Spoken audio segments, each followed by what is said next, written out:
اللہ تبارک و تعالیٰ کا ہم پر کتنا بڑا احسان ہے کہ جو اس نے رمضان الکریم جیسی مبارک نعمت ہمیں زندگی میں ایک بار پھر عطا فرما دی۔ یقینی طور پہ رمضان المبارک کا مہینہ جو ہے یہ ہماری زندگیوں کو تبدیل کرنے کا سبب بنتا ہے۔ بہت ساری مثبت تبدیلیاں ہماری ذات میں، ہمارے کردار میں، ہمارے عمل میں اللہ تبارک و تعالیٰ کے اس عطا کردہ تحفے کی نسبت سے میسر آ جاتی ہیں الحمدللہ۔ آقا دو عالم صلی اللہ تعالیٰ علیہ وآلہ وسلم کا بڑا مبارک اور پیارا ایک ارشاد گرامی ہے۔ علیہ السلام نے ہمیں ارشاد تعلیم فرماتے ہوئے فرمایا، اللہ عز و جل نے مجھ پر وحی نازل فرمائی کہ تم عاجزی اختیار کرو،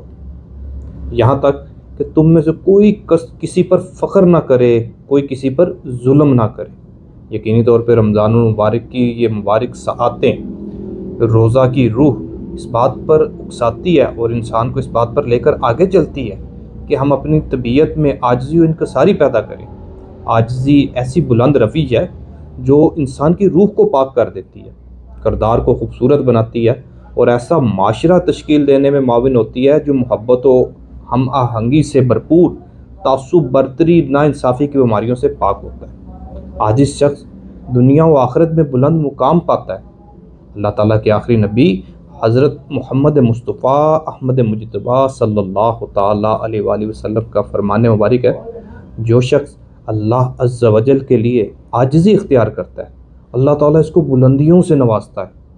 ہمیں بھی رب تبارک و تعالیٰ کی بارگاہ میں یہ دعا کرنی چاہیے، اس کے حضور سر بسجود ہونا چاہیے کہ مالک و مولا، یہ سجدہ جو یقینی طور پہ عاجزی کا ایک بلند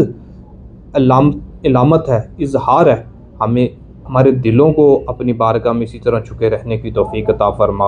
ہمیں اپنی مخلوق کے لیے مددگار بنا دے، ہمیں آسانیاں دینے والا بنا دے، ہمارے دلوں کو تکبر، حسد سے پاک فرما دے اور ہم پر اس رمضان کی خوب برکتوں کا نزول فرما۔